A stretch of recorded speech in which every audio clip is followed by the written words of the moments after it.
ಅವನ್ನ ಕೊಲೆಗಾರನ್ ಮಗ. ನೋಡಿ, ಅಪ್ಪ ಮಾಡಿದ ತಪ್ಪಿಗೆ ಮಗ ಏನ್ ಮಾಡ್ತೈತೆ. ಇನ್ಮೇಲೆ ಇವನು ಈ ಮನೆ ಮಗ. ಯಾರಾದ್ರೂ ಇವನ್ ಮ್ಯಾಗ ಕೈ ಮಾಡಿದ್ರೆ ಹೂತಾಕ್ಬಿಡ್ತೀನಿ. ಅಪ್ನಂಗ್ ಮಗ ಮರ್ದಂಗ್ ನೊಗ. ಅವನ್ ಬುದ್ಧಿ ಇವನ್ಗೂ ಬರ್ತದೆ. ಅವನೇನ್ ಇಲ್ಲಿರೋದ್ ಬೇಡ.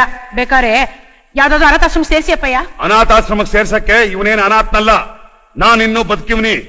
ನಿಮಗೆಲ್ಲ ಅಷ್ಟು ಬೇಡವಾದ್ರೆ ನಿಮ್ ದಾರಿ ನೀವ್ ನೋಡ್ಕೋಬಹುದು. ಬರ್ಲ ಏನಂದ್ರೆ ಅಪ್ಪಯ್ಯ ಯಾವತ್ತೂ ಹಿಂಗ್ ಮಾತಾಡಿರ್ಲಿಲ್ಲ, ಇವತ್ತು ಹಿಂಗ್ ಮಾತಾಡ್ಬಿಟ್ರಲ್ಲ. ಹೇಳಿದ್ರಲ್ಲ ಮನೆ ಮಗ ಅಂತ, ಯಾರು ಗೊತ್ತು, ಅವ್ರಿಗೆ ಹುಟ್ಟಿರ್ಬೇಕು.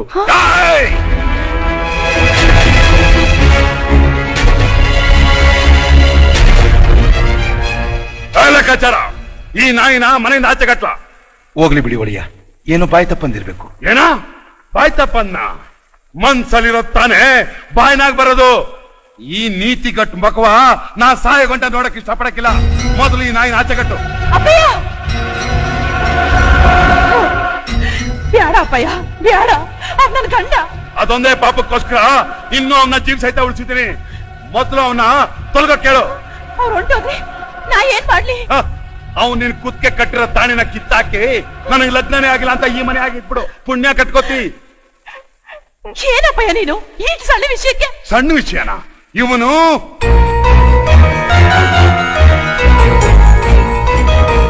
ನೋಡವ, ನಿನಗೆ ಅವನ ಜೊತೆನೆ ಬಾಳ್ಬೇಕು ಅಂತ ಆಸೆ ಇದ್ರೆ ನೀನು ಹೋಗ್ಬೋದು. ಈಗ ಬರೀ ಕೈಲಿ ಆಚೆ ಹೋದ್ರೆ ನಾವಿಬ್ರು ಭಿಕ್ಷೆ ಎತ್ಕೊಂಡು ತಿನ್ಬೇಕಷ್ಟೇ. ಲೆಕ್ಕಾಚಾರ.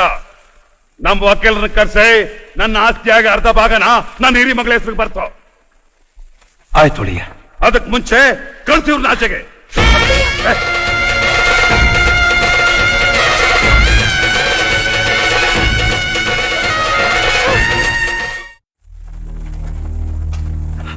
ಯಾರೋ ಮಾಡಿದ್ಯಪ್ಪನ ನಾನೇ ಮಾಡ್ದೆ ಅಂತ ನಿನ್ ತಲೆ ಮ್ಯಾಗ ಹಾಕೊಂಡು 15 ವರ್ಷ ನರಕದಾಗಿದ್ದು ಬಂದ್ಯಲ್ಲ.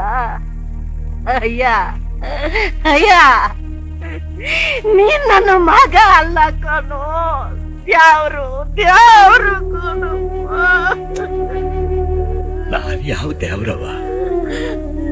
ಕೂಲಿಯವನ ಕುಲನು ನೋಡ್ದೆ, ತುತ್ತನ್ನ ಹಾಕಿ ಪ್ರೀತಿಯಿಂದ ಬೆಳೆಸೋರಲ್ಲ ನನ್ನ ಒಡೆಯ. ಅವರು ದೊಡ್ಡ ಮನಸ್ಸ, ನಮ್ಮ ಭಾಗದ ದೇವ್ರು. ಸಾಕಪ್ಪ ಸಾಕು. ಇನ್ನು ಎಷ್ಟು ಅಂತ ನಿನ್ ಋಣದ ಬರ ನನ್ನ ತಲೆ ಮ್ಯಾಗ ಒರೆಸ್ತ್ಯಾ. ಈಗಾಗ್ಲೇ ನಿನ್ ಋಣನ್ ಹೊತ್ತು ನನ್ನ ಬೆನ್ನೆಲ್ಲ ಬೊಗ್ಗಾಗೈತೆ. ನೋಡು, ಇನ್ನ 100 ಜನ್ಮ ಎತ್ತಿದ್ರು ನಿನ್ ಋಣ ತೀರ್ಸಕ್ಕಾಗಲ್ಲ ಕಳ್ಳ. ಮುತ್ತ, ನನ್ನ ಮಗಳ ಬಾಳ ಸಲುವಾಗಿ ನೀನ್ ನಿನ್ನ ಮಗನ ಮುಂದೆ ಅಪರಾಧಿಯಾಗಿ ನಿಂತಿದ್ದು ನನ್ ಕೈಯಾಗಿ ನೋಡ್ಲಿಕ್ಕಾಗ್ಲಿಲ್ಲ ಕಳ್ಳ. ನಿನಗ್ ಕೊಟ್ಟ ಭಾಷೆ ತಪ್ಪಿಸಿ ವಿಷಯನ ಹೇಳ್ಬಿಟ್ಟೆ. ನನ್ ಕ್ಷಮಿಸ್ಬಿಡು. ಅಪ್ಪಯ್ಯ, ಸಾನ ಹೊತ್ತಿಂದ ಹಸುಕೊಂಡಿದೀಯ, ಸ್ವಲ್ಪ ಊಟ ಮಾಡು ಅಪ್ಪಯ್ಯ. ಹೋಗ.